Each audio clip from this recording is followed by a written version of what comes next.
नमस्कार, आप देख रहे हैं मौसम तक चैनल। मैं हूं देवेंद्र त्रिपाठी। अगले 24 घंटों के दौरान यानी 4 मार्च को पूरे भारत में मौसम कैसा रहेगा, ये जानते हैं। इस समय डिप्रेशन बे ऑफ बंगाल में साउथ और वेस्टर्न पार्ट्स में बना हुआ है, श्रीलंका के काफ़ी करीब पहुंच चुका है और क्लाउड कन्फिगरेशन यहाँ पर आप देख सकते हैं।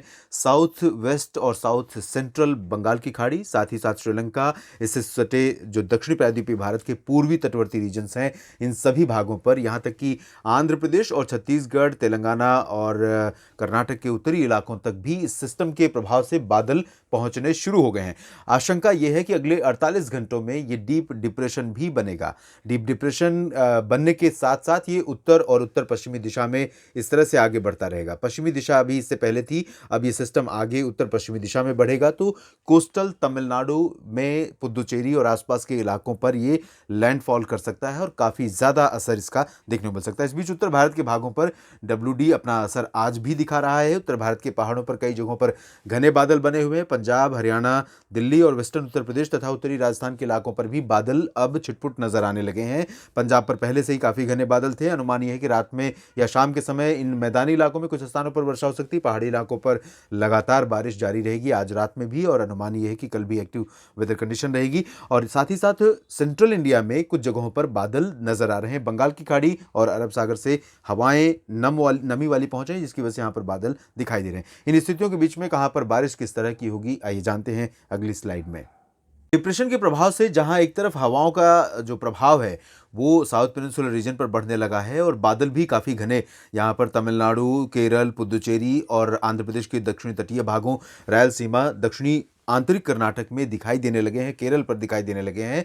इसी के चलते अनुमान यह है कि 4 मार्च को कोस्टल तमिलनाडु में throughout from Chennai to Kanyakumari का जो ये पूरा का पूरा स्ट्रेच है, इन सभी भागों में कई जगहों पर मध्यम से काफ़ी तेज़ बारिश हो सकती है। इस दौरान तेज़ हवाएं चलने की भी आशंका रहेगी।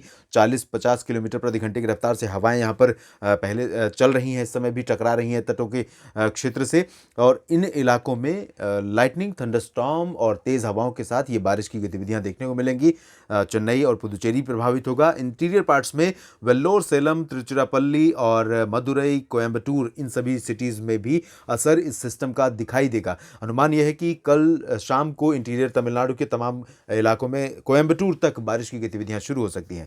केरल में भी कुछ स्थानों पर वर्षा शुरू हो जाएगी, दक्षिणी और आंतरिक इलाकों में, साथ ही साथ कोस्टल भागों में जिसमें त्रिवेंद्रम शामिल है, और दक्षिणी आंतरिक कर्नाटक में बेंगलुरु, मैसूरू में भी बारिश शुरू हो सकती है 4 मार्च की रात से।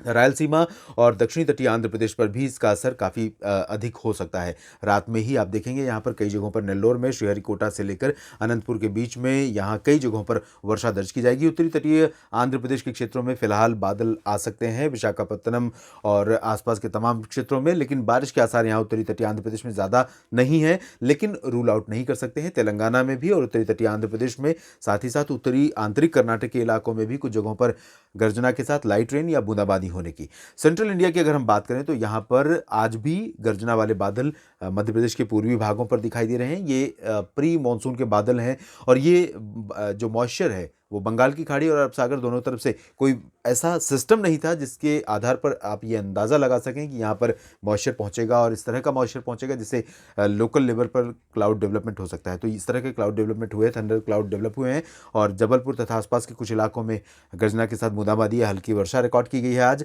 और अनुमान ये है कि इसी तरह की संभावना छत्तीसगढ़, ओडिशा के दक्षिणी हिस्सों में, साथ ही मध्य प्रदेश के इन दक्षिणी भागों में और महाराष्ट्र के विदर्भ क्षेत्र में, मराठवाड़ा के दक्षिणी भागों में कुछ जगहों पर आपको 4 मार्च को देखने को मिल सकती है। प्रोबेबिलिटी बहुत ज़्यादा नहीं रहेगी, लेकिन संभावना थोड़ी सी हो सकती है। कोंकण, गोवा, मध्य महाराष्ट्र, गुजरात के पूरे क्षेत्रों में, जिसमें पूर्वी रीजन और साथ ही साथ सौराष्ट्र और कच्छ का क्षेत्र शामिल है, इन सभी भागों में ड्राई वेदर रहेगा। और यहाँ पर दादरा नगर हवेली, दमन दीव में भी शुष्क मौसम रहेगा, गोवा में भी ड्राई वेदर रहेगा, लेकिन यहाँ पर बादल दिखाई दे सकते हैं क्योंकि एक तरफ बंगाल की खाड़ी एक्टिव है, दूसरी तरफ कुछ इलाकों में, खासतौर पर महाराष्ट्र का जो ये पोर्शन, इन भागों में अरेबियन सी से थोड़ा सा मॉइस्चर आ रहा है, तो इन इलाकों में थोड़े बहुत बादल नजर आ सकते हैं। पूर्वोत्तर भारत के क्षेत्रों में भी कुछ जगहों पर बारिश होने की संभावना है, विशेष रूप से अरुणाचल प्रदेश के उत्तरी भागों में, असम, मेघालय और नागालैंड, मणिपुर, मिजोरम, त्रिपुरा सभी जगहों पर ड्राई वेदर रहेगा। उप हिमालयी पश्चिम बंगाल, सिक्किम, गंगेय पश्चिम बंगाल, झारखंड, बिहार में भी शुष्क मौसम रहने की संभावना है। बिहार के भागों में पश्चिमी दिशा की ठंडी और शुष्क हवाएं चलती रहेंगी। हालांकि तापमान बढ़ने लगे हैं, मौसम काफ़ी हद तक बदल चुका है देश के तमाम इलाकों में। जहां पर काफ़ी सर्दी पड़ रही थी अभी कुछ दिन पहले तक, अब क्योंकि समय भी हो चुका है, तापमान एवरेज तापमान जिस तरह का होता है वैसा तापमान अब रिकॉर्ड किया जाने लगा है, चाहे वो न्यूनतम हो या फिर अधिकतम। झारखंड पर कुछ इलाकों में गर्जना वाले बादल बन सकते हैं, रांची और जमशेदपुर डाल्टनगंज के बीच में ये वाला जो पोर्शन है, लेकिन वही संभावना यहाँ पर भी बहुत ज़्यादा नहीं रहेगी, क्योंकि डायरेक्ट यहाँ पर वेस्टर्ली विंड नहीं है जो कि ड्राई रहेगी या जहाँ पर मॉइस्चर नहीं पहुँचेगा। तो यहाँ मॉइस्चर वाली हवाएं पहुँच सकती हैं बंगाल की खाड़ी से। गर्जना ऐसे में संभावित है और यही स्थितियाँ गैंगेटिक वेस्ट बंगाल में भी हम देख सकते हैं अगले 24 घंटों के दौरान। ज़्यादा प्रॉबिलिटी रहेगी नहीं। उत्तर प्रदेश के क्षेत्रों में पूरब से लेकर पश्चिम तक ड्राई वेदर रहेगा और पश्चिमी दिशा की शुष्क हवाएं चलेंगी। हालांकि जो WD उत्तर भारत में है वो आज असर दिखा रहा है यहाँ पर, और इसका असर आप देखेंगे 4 मार्च को काफ़ी कम हो जाएगा, क्योंकि ये पूर्वी दिशा में आगे बढ़ रहा है। तो इसका इंड्यूस सर्कुलेशन जो अभी राजस्थान के ऊपर है वो भी पूर्वी दिशा में आगे बढ़ेगा। निष्प्रभावी हो जाएंगे ये दोनों सिस्टम, कमज़ोर हो जाएंगे इस दोनों सिस्टम। लेकिन इसके बावजूद कुछ इलाकों में, खासतौर पर उत्तराखंड, एडजॉइनिंग जो north western parts of Uttar Pradesh है, बरेली से लेकर मुजफ्फरनगर और सहारनपुर, मेरठ, मुरादाबाद के बीच में, इन भागों में कहीं कहीं पर गर्जना के साथ बूंदाबांदी, हल्की वर्षा हो सकती है। इसी तरह से चंडीगढ़ और पंचकुला, अंबाला, यमुनानगर, कुरुक्षेत्र, करनाल, कैथल के बीच में भी बूंदाबांदी की संभावना रहेगी। पंजाब में भी थोड़ी बहुत बूंदाबांदी सुबह के समय हो सकती है। दोपहर से यहाँ पर पंजाब में मौसम साफ होने लगेगा। हिमाचल प्रदेश में बारिश के आसार रहेंगे, लाइट टू मॉडरेट रेन के। यहाँ जिस तरह का प्रोजेक्शन है इससे ज़्यादा प्रोबेबिलिटी नज़र आ रही है, और इसी तरह से लद्दाख में भी रहेंगे। लेकिन जम्मू कश्मीर, गिलगित बाल्तिस्तान का जो रीजन है, इन भागों में गतिविधियाँ काफ़ी कम हो जाएंगी, क्योंकि ये वेस्टर्न पार्ट्स हैं और सिस्टम आगे निकल चुका होगा उस दौरान। उत्तरी राजस्थान में जो मौसम सक्रिय हुआ था आज और पिछले 24 घंटों में भी कुछ जगहों पर बूंदाबांदी हुई थी, तो यहाँ पर अब ड्राई वेदर रहेगा 4 मार्च को, और उत्तरी दिशा की हवाएं चलनी शुरू होंगी पंजाब, हरियाणा, राजस्थान के क्षेत्रों में।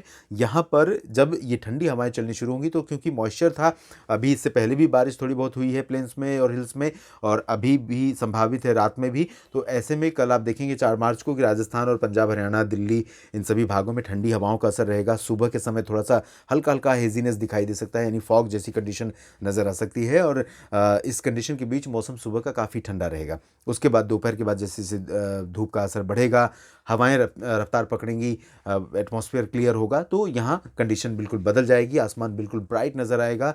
दिन का टेम्परेचर ज़रूर नॉर्मल के करीब रहेगा, लेकिन मिनिमम टेम्परेचर कल आप देखेंगे पंजाब, हरियाणा, राजस्थान, वेस्ट उत्तर प्रदेश और ईस्ट उत्तर प्रदेश, साथ ही साथ दिल्ली, NCR में सभी जगहों पर बिलो नॉर्मल रिकॉर्ड किया जा सकता है। और एक नया WD 5 मार्च को उत्तर भारत में फिर से दस्तक देगा, जिसके प्रभाव से प्लेन्स और हिल्स सभी जगहों पर मौसम करवट ले सकता है। इसके बारे में आपको अपडेट करेंगे अगले बुलेटिन्स में। आप बने रहिएगा मौसम तक चैनल के साथ। धन्यवाद।